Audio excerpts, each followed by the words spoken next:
మధ్య మధ్యలో ఇట్లా ప్రయాణం చేయడం వల్ల చేశారమ్మా, ఇంత పెద్ద సేవ చేసుకుంటే మద్యం తాగము. బైబిల్ చదివిన వాళ్ళు మంచి బైబిల్ వాక్యం చదివితే దేవునికి భయపడి నా మొగుడు 15 ఏళ్ళు ఇప్పుడు తాగుడు బంద్ చేసి దేవుని నేర్చుకుంటే దేవునికి భయపడి తాగుడు. ఎవరైనా తాగుడు బంద్ చేపిస్తారా చూద్దాం. ఎవరు బంద్ చెప్పలేరు నాన్న. తాగుడు కానీ వ్యభిచారం కానీ ఎవరు బంద్ చెప్పి దేవుని దగ్గరకు వస్తే ఆ మనిషి కంపల్సరీ మారుతారు నాన్న.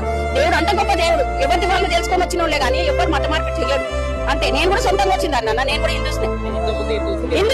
నాకు ఇట్లా దేవుడు వచ్చే బోనాలు వచ్చి ఆడేదాన్ని నేను. కానీ బైబిల్ చదువు నా బాబు కొంట్లో బాగాలేక నేను దేవుని దగ్గరికి వెళ్ళి బైబిల్ చదవడం వల్ల అందులో నాలో నుంచి వెళ్ళిపోయి నేను దేవుని నమ్ముకున్నా. బైబిల్ చదివినాక సత్యం తెలిసినాక ఇంకేమంటారంటే క్రైస్తవ అయితే ముండగాలు అవుతారు, కొట్టు తీసేసారు, కాదు ఎవరు తీయమని చెప్పారు నాన్న. అది చదివినాక ఎట్లుంటదంటే మనకి ఈ ఆకాశం కింద ఉన్నదంతా చెత్త అని ప్రసంగి గ్రంథకుడు రాసింది. గ్రంథకంతా రాసింది. ఇదంతా చనిపోయింది. ఏమైనా తీసుకుపోయినా మంచిగా తీసుకుపోయింది కదా. ఏమి రాదు మన ఎప్పటి బంగారం రాదు, ఏది రాదు. కానీ మా అంతకు మేమే చేయాలి. కానీ ఎవరు మత మార్పిడి చెయ్యరు నాన్న. ఎవరు చెయ్యరు. ఎవరు నువ్వు చెప్తే నువ్వు వచ్చేసావు, నేను చెప్తే నేను వస్తానా.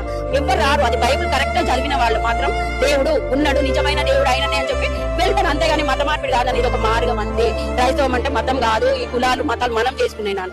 ఎప్పుడు ఒక పుట్ట మతం కులం అనుకుంటే కూడలేక చెప్పినట్లు బైబిల్ చదివిన తర్వాత మీ ఇంట్లో అమ్మవారు బయటికి వెళ్ళిపోయారు. నా దాంట్లో నుంచి నాలో ఉన్నది వెళ్ళిపోయాడు. మళ్ళీ ఎక్కడ పోయింది నేను అడిగా. ఎక్కడ పోయినా ఇప్పుడు నేను బైబిల్ చదివినప్పుడు ఎక్కడ పోయినా అని అడిగిన. ఏ రోజు నేను సుఖపడలేనా ఆమె మీద ఉన్నప్పుడు. ఇప్పుడు నా భర్త మారిండు, నా పిల్లల్ని మార్చుకున్నా నేను. మేమందరం బైబిల్ చదువుతాం.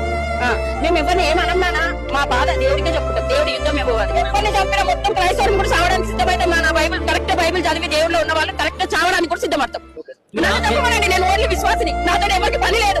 ఆయన వల్ల పని ఉండే. ఎంతమంది రక్షిస్తుండే కదా, ఎంతమంది వాక్యం అందిస్తుంది. నేను విశ్వాసిని. మామూలుగా మంచి మనిషిని చంపిండు కదా నన్ను. అంతమంది అపోస్తులను చంపిండు. అది అపోస్తులు అప్పుడు ఉండే కదా. ఇప్పుడు ఈ శతాబ్దంలో అపోస్తులు నాన్న వీళ్ళంతా. వాళ్ళ గురించి మేము ఎన్నో నేర్చుకుంటున్నాం నాన్న. మేము